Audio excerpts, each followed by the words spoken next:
Oliver Twist, or The Parish Boy's Progress, by Charles Dickens. Chapter 37, in which the reader may perceive a contrast not uncommon in matrimonial cases. Mr. Bumble sat in the workhouse parlour with his eyes moodily fixed on the cheerless grate, whence, as it was summer-time, no brighter gleam proceeded than the reflection of certain sickly rays of the sun which were sent back from its cold and shining surface. A paper fly-cage dangled from the ceiling, to which he occasionally raised his eyes in gloomy thought.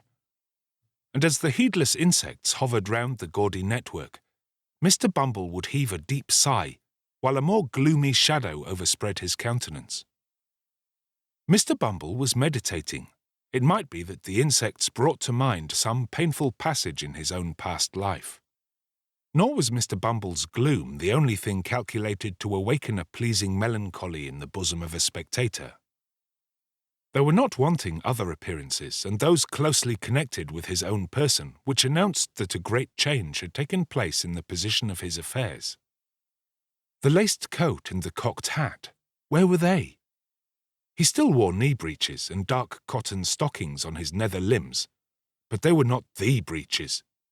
The coat was wide-skirted, and in that respect like the coat, but oh how different. The mighty cocked hat was replaced by a modest round one. Mr. Bumble was no longer a beadle.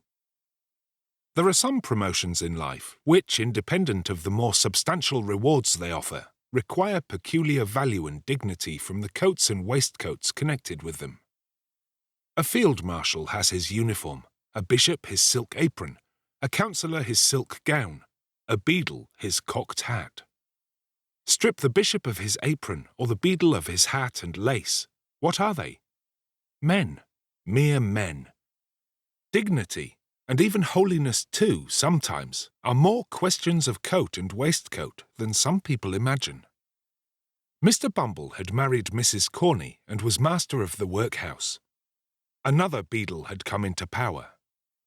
On him the cocked hat, gold-laced coat and staff had all three descended. "And tomorrow, 2 months it was done," said Mr. Bumble with a sigh. "It seems a age." Mr. Bumble might have meant that he had concentrated a whole existence of happiness into the short space of 8 weeks. But the sigh, there was a vast deal of meaning in the sigh. "I sold myself," said Mr. Bumble, pursuing the same train of reflection, "for 6 teaspoons, a pair of sugar tongs and a milk pot, with a small quantity of second-hand furniture and £20 in money. I went very reasonable. Cheap. Dirt cheap." "Cheap!" cried a shrill voice in Mr. Bumble's ear. "You would have been dear at any price, and dear enough I paid for you, Lord above knows that."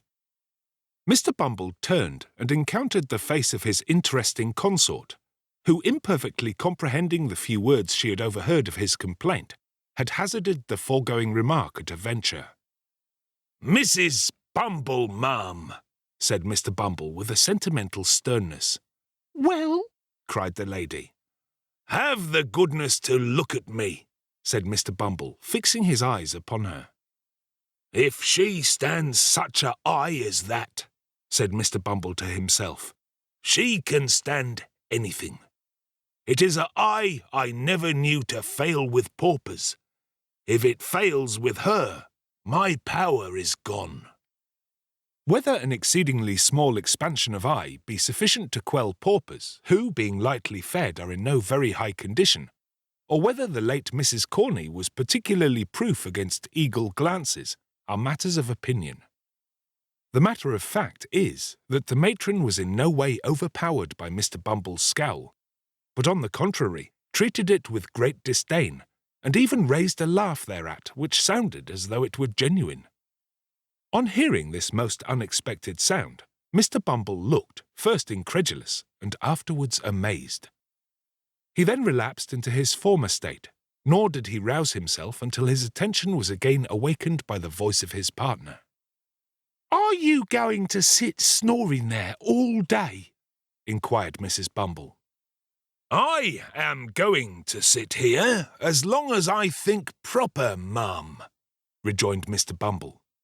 "And although I was not snoring, I shall snore, gape, sneeze, laugh or cry as the humour strikes me, such being my prerogative." "Your prerogative?" sneered Mrs. Bumble with ineffable contempt. "I said the word, ma'am," said Mr. Bumble. "The prerogative of a man is to command." "And what's the prerogative of a woman, in the name of goodness?" cried the relict of Mr. Corney deceased. "To obey, ma'am," thundered Mr. Bumble. "Your late unfortunate husband should have taught it you, and then perhaps he might have been alive now. I wish he was, poor man." Mrs. Bumble, seeing at a glance that the decisive moment had now arrived, and that a blow struck for the mastership on one side or other must necessarily be final and conclusive, no sooner heard this allusion to the dead and gone than she dropped into a chair, and with a loud scream that Mr. Bumble was a hard-hearted brute, fell into a paroxysm of tears. But tears were not the things to find their way to Mr. Bumble's soul. His heart was waterproof. Like washable beaver hats that improve with rain, his nerves were rendered stouter and more vigorous by showers of tears, which, being tokens of weakness, and so far tacit admissions of his own power, pleased and exalted him. He eyed his good lady with looks of great satisfaction, and begged in an encouraging manner that she should cry her hardest, the exercise being looked upon by the faculty as strongly conducive to health. "It opens the lungs, washes the countenance, exercises the eyes, and softens down the temper," said Mr. Bumble. "So, cry away." As he discharged himself of this pleasantry, Mr. Bumble took his hat from a peg, and putting it on rather rakishly on one side, as a man might who felt he had asserted his superiority in a becoming manner, thrust his hands into his pockets, and sauntered towards the door with much ease and waggishness depicted in his whole appearance.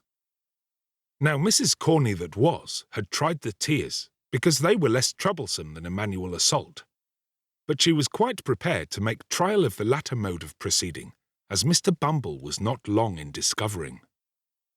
The first proof he experienced of the fact was conveyed in a hollow sound, immediately succeeded by the sudden flying off of his hat to the opposite end of the room. This preliminary proceeding laying bare his head, the expert lady, clasping him tightly round the throat with one hand, inflicted a shower of blows, dealt with singular vigour and dexterity upon it with the other. This done, she created a little variety by scratching his face and tearing his hair, and having by this time inflicted as much punishment as she deemed necessary for the offence, she pushed him over a chair, which was luckily well situated for the purpose, and defied him to talk about his prerogative again if he dared. "Get up," said Mrs. Bumble in a voice of command, "and take yourself away from here, unless you want me to do something desperate." Mr. Bumble rose with a very rueful countenance, wondering much what something desperate might be. Picking up his hat, he looked towards the door. "Are you going?" demanded Mrs. Bumble. "Certainly, my dear, certainly," rejoined Mr. Bumble, making a quicker motion towards the door. "I didn't intend to. I'm going, my dear. You are so very violent that really I—" At this instant, Mrs. Bumble stepped hastily forward to replace the carpet which had been kicked up in the scuffle. Mr. Bumble immediately darted out of the room without bestowing another thought on his unfinished sentence, leaving the late Mrs. Corney in full possession of the field. Mr. Bumble was fairly taken by surprise and fairly beaten. He had a decided propensity for bullying, derived no inconsiderable pleasure from the exercise of petty cruelty, and consequently was, it is needless to say, a coward. This is by no means a disparagement to his character, For many official personages who are held in high respect and admiration are the victims of similar infirmities. The remark is made, indeed, rather in his favour than otherwise, and with a view of impressing the reader with a just sense of his qualifications for office. But the measure of his degradation was not yet full. After making a tour of the house and thinking for the first time that the poor laws really were too hard on people, and that men who ran away from their wives, leaving them chargeable to the parish, ought in justice to be visited with no punishment at all, but rather rewarded as meritorious individuals who had suffered much. Mr. Bumble came to a room where some of the female paupers were usually employed in washing the parish linen, when the sound of voices in conversation now proceeded. "Hem!" said Mr. Bumble, summoning up all his native dignity. "These women at least shall continue to respect the prerogative. Hello! Hello there! What do you mean by this noise, you hussies?"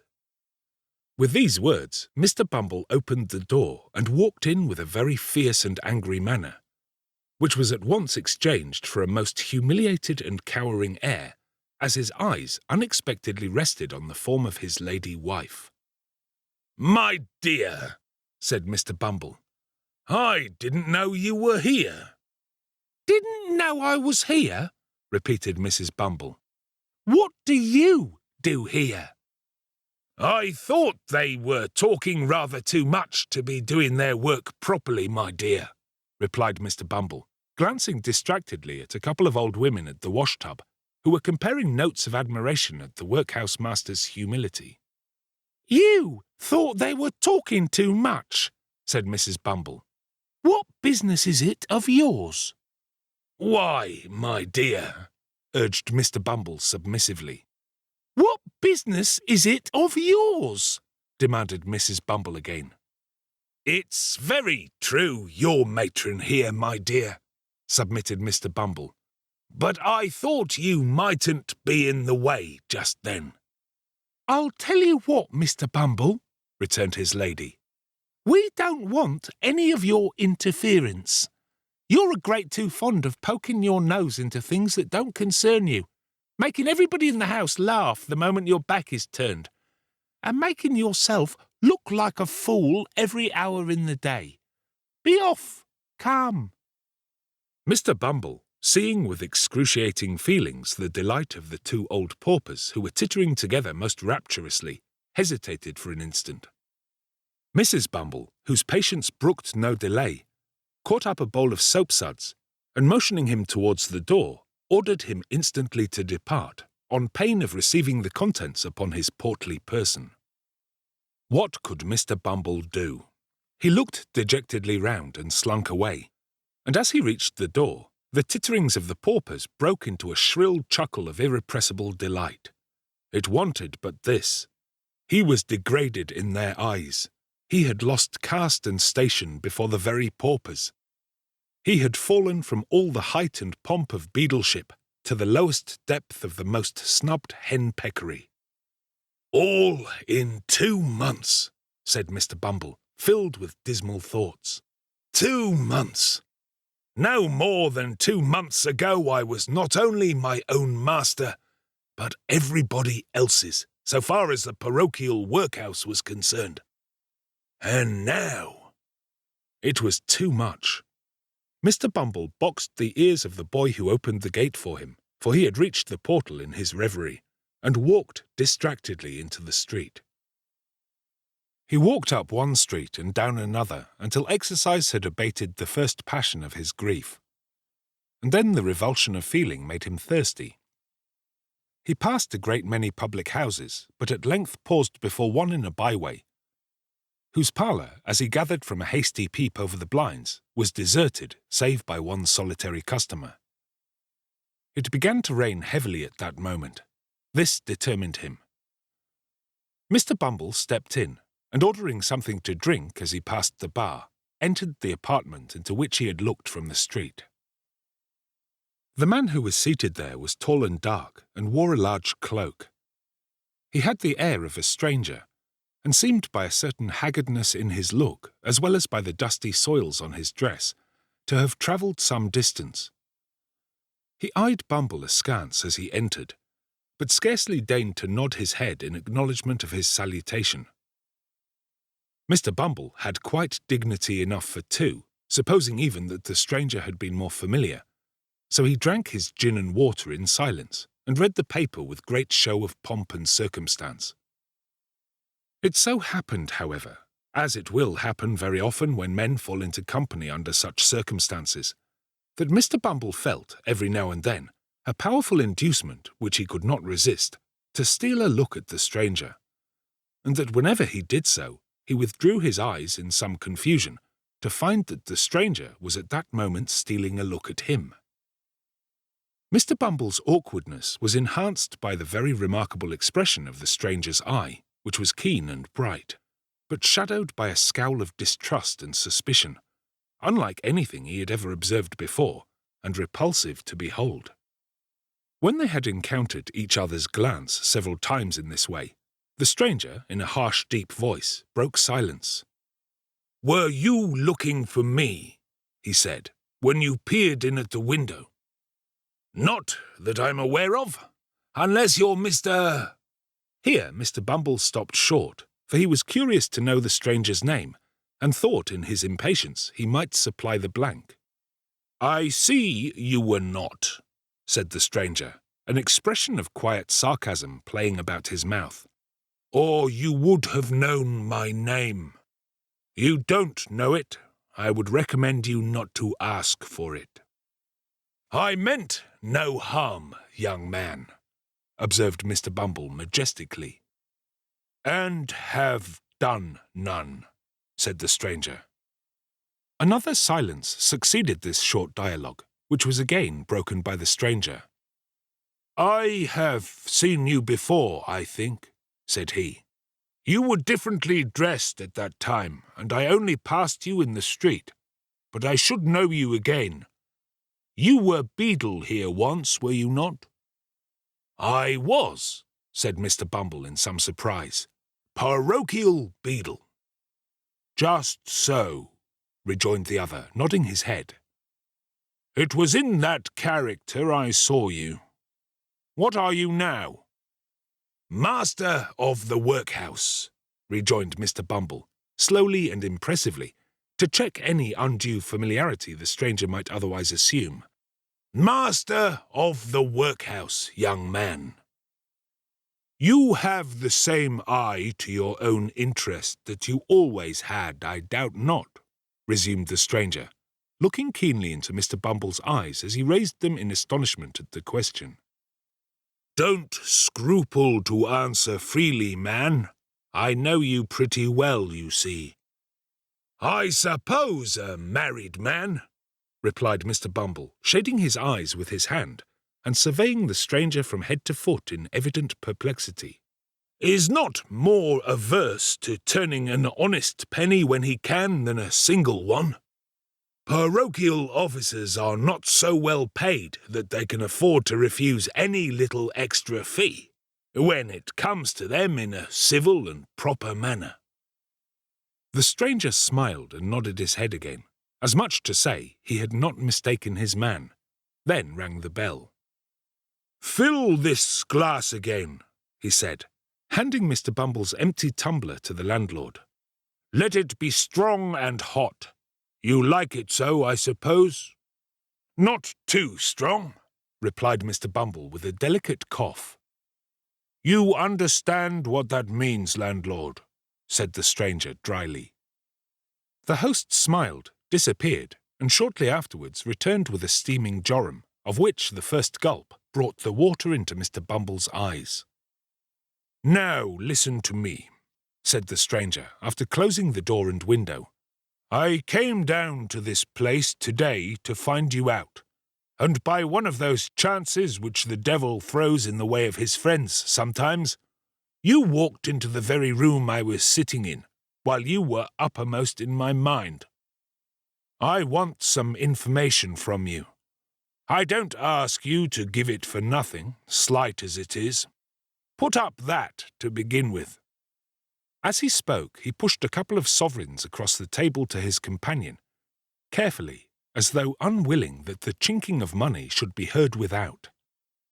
When Mr. Bumble had scrupulously examined the coins to see that they were genuine, and had put them up with much satisfaction in his waistcoat pocket, he went on. "Carry your memory back. Let me see. 12 years last winter." "It's a long time," said Mr. Bumble. "Very good. I've done it." "The scene, the workhouse." "Good." "And the time, night." "Yes." "And the place, the crazy hole, wherever it was, in which miserable drabs brought forth the life and health so often denied to themselves, gave birth to puling children for the parish to rear, and hid their shame, rot 'em in the grave." "The lying-in room, I suppose?" said Mr. Bumble, not quite following the stranger's excited description. "Yes," said the stranger. "A boy was born there." "Many boys," observed Mr. Bumble, shaking his head despondingly. "A murrain on the young devils!" cried the stranger. "I speak of one, a meek-looking, pale-faced boy, who was apprenticed down here to a coffin-maker. I wish he had made his coffin and screwed his body in it, and who afterwards ran away to London as it was supposed." "Why, you mean Oliver, young Twist," said Mr. Bumble. "I remember him, of course. There wasn't a obstinater young rascal—" "It's not of him I want to hear. I've heard enough of him," said the stranger, stopping Mr. Bumble in the outset of a tirade on the subject of poor Oliver's vices. "It's of a woman, the hag that nursed his mother. Where is she?" "Where is she?" said Mr. Bumble, whom the gin and water had rendered facetious. "It would be hard to tell. There's no midwifery there, whichever place she's gone to, so I suppose she's out of employment anyway." "What do you mean?" demanded the stranger sternly. "That she died last winter," rejoined Mr. Bumble. The man looked fixedly at him when he had given this information, and although he did not withdraw his eyes for some time afterwards, his gaze gradually became vacant and abstracted, and he seemed lost in thought. For some time he appeared doubtful whether he ought to be relieved or disappointed by the intelligence. But at length he breathed more freely, and withdrawing his eyes, observed that it was no great matter. With that he rose as if to depart. But Mr. Bumble was cunning enough, and he at once saw that an opportunity was opened for the lucrative disposal of some secret in the possession of his better half. He well remembered the night of old Sally's death, which the occurrences of that day had given him good reason to recollect, as the occasion on which he had proposed to Mrs. Corney, and although that lady had never confided to him the disclosure of which she had been the solitary witness, he had heard enough to know that it related to something that had occurred in the old woman's attendance, as workhouse nurse, upon the young mother of Oliver Twist. Hastily calling this circumstance to mind, he informed the stranger, with an air of mystery, that one woman had been closeted with the old harridan shortly before she died, and that she could, as he had reason to believe, throw some light on the subject of his inquiry. "How can I find her?" said the stranger, thrown off his guard, and plainly showing that all his fears, whatever they were aroused afresh by the intelligence. "Only through me," rejoined Mr. Bumble. "When?" cried the stranger hastily. "To-morrow," rejoined Bumble. "At 9 in the evening," said the stranger, producing a scrap of paper, and writing down upon it an obscure address by the waterside in characters that betrayed his agitation. "At 9 in the evening, bring her to me there. I needn't tell you to be secret. It's your interest." With these words he led the way to the door, after stopping to pay for the liquor that had been drunk. Shortly remarking that their roads were different, he departed, without more ceremony than an emphatic repetition of the hour of appointment for the following night.